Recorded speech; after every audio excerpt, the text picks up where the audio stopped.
एखाद्या जनावराला रक्ताची हगवण किंवा रक्ताची लघवी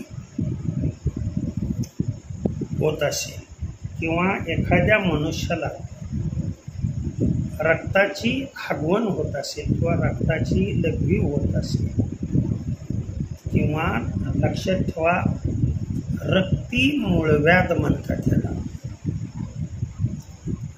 संडास करताना त्रास न होता संडासमधून जर रक्त बाहेर पडत असेल, संडास बरोबर जर रक्त येत असेल तर यासाठी कोणते जालिम उपाय करायचे आयुर्वेदिक घरगुती ते मी पुढे सांगतो. हे प्राथमिक उपचार करा, गुण निश्चित येऊ शकेल.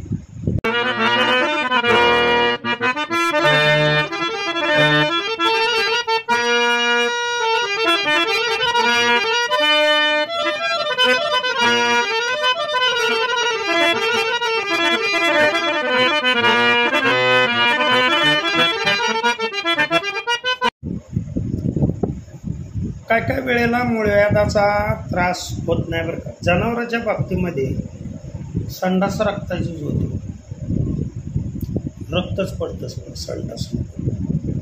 आता त्याला काय वाचा नसल्यामुळे ते काय बोलू शकत नाही,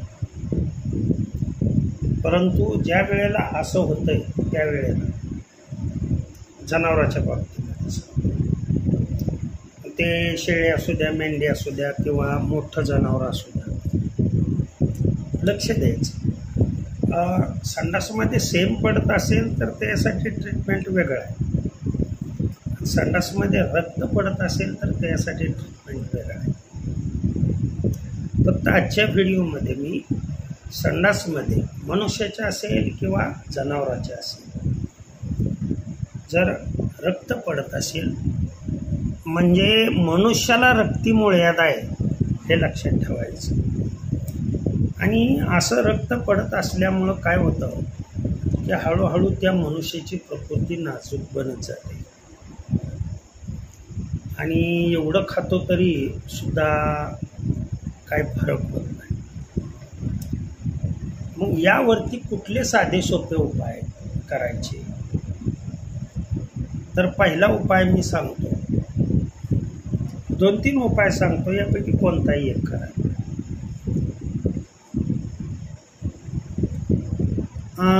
मनुष्यासाठी अगोदर सांगतो, जास्वंदाच्या उमलू लागलेल्या एक साधारण 5 ते 6 कळ्या घ्यायच्या, उमलू लागले म्हणजे अर्धवट फुल म्हणा ना, थोडक्यात पूर्ण फुलामध्येही रूपांतर झालेलं नको आहे. आणि त्या जास्वंदाच्या 5 ते 6 कळ्यामध्ये कळी माहीत आहे ना, त्या कळीमध्ये खडीसाखर एक 5 ग्रॅम किंवा 10 ग्रॅम मॅक्सिमम, डायबिटीस असलेल्या पेशंटनी केलं तरी सुद्धा चालते. आणि हे सगळं बारीक कुटायचं आणि ह्याच्यामध्ये 1 चमचा तूप ओतायचं. तूप चेचून झाल्यानंतर, खलबत्त्यामध्ये चेचून झाल्यानंतर तूप ओतायचं आणि थोडंसं ह्याच्यावरती म्हणजे खडीसाखर वगैरे एकत्रित टाकून ते तूप टाकून थोडंसं तव्यावरती थोडंसं कोमट करायचं आणि कोमट झालं की ते 5-6 पाकळ्या उचलून म्हणजे ते सगळंच एका वेळेला खायचं. सकाळ सकाळी अनुषापोटी खायचं. 1-2-4 दिवस केलं की तुमचं रक्ती मूळव्याध किंवा रक्त पडणे हे थांबून जातं. जनावरांसाठी काय करायचं, खडीसाखर आणि थोडासा गूळ वापरायचा आणि लाडू करायचा. कणकीच्या म्हणजे गव्हाच्या पिठामध्ये लाडू तयार करायचा आणि तो लाडू त्या जनावराला द्यायचा. असं नसेल जमत तर तुम्ही मिक्सरमध्ये जरा थोडंसं तूप 2 चमचे वाढवून मिक्सरमध्ये बारीक करून अगदी असं ते फडक्यातून गाळून घेऊन पूर्ण अर्क काढायचा. त्या आर्कमधली लक्षात ठेवा, जर छोटी 1 महिन्याची पिल्लं असतील तर त्यांना 5 ml आर्क भरपूर झाला आणि मोठी शेळी जर असेल तर तिला 10 ml आणि किंवा 15 ml इथपर्यंत भरपूर झाला. हा झाला पहिला उपाय. आता दुसरा उपाय काय करायचा? दुसरा उपाय असा सांगतोय, जरा समजा ह्याच्या जास्वंदाच्या कळ्या जर नाहीत मिळाल्या तर त्याऐवजी मेहंदीची 2 पानं वापरायची. मेहंदीचं झाड माहीत आहे, त्या झाडाची 2 पानं वापरायची आणि सेम मग खडीसाखर, तूप किंवा रस काढला त्याचा, मेहंदीच्या पानाचा रस काढून जर त्याच्यामध्ये हे टाकून घेतलं किंवा पिल्लांना पाजलं तरीसुद्धा चालू शकतं.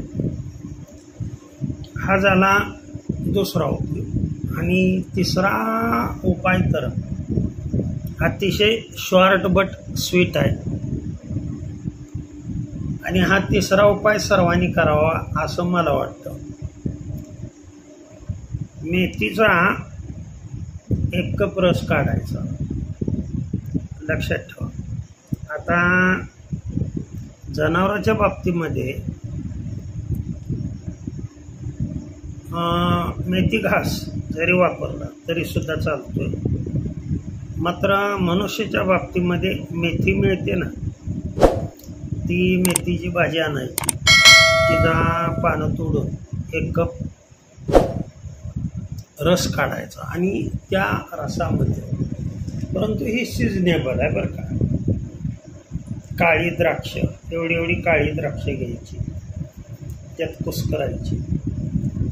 तो रस आणि ही कुस्करलेली द्राक्ष त्यातली एकूण फडक्यातून गाळून घ्यायचा आणि तो 1 कप रस 3-4 दिवस पिलं की तुमचं रक्तीमुळव्याध पूर्णपणे बंद होतं किंवा जनावराची रक्ताची जी संडास होते ती संडास पूर्णपणे बंद होते. 3 उपाय सांगितले, दोघांसाठी उपयोग सांगितला मी त्याच्यामध्ये, मनुष्याला आणि जनावराला. तर आपणास जर व्हिडिओ आवडला तर आवर्जून लाईक, सबस्क्राईब करा. नाही केलं तरी चालतं आहे, परंतु याचा उपयोग करून घ्या आणि त्यातूनही गुण नाही आला दवाखान्यात दाखवून. हा एकमेव उपाय. ओके. रामकृष्ण हरी, विठ्ठल केशव.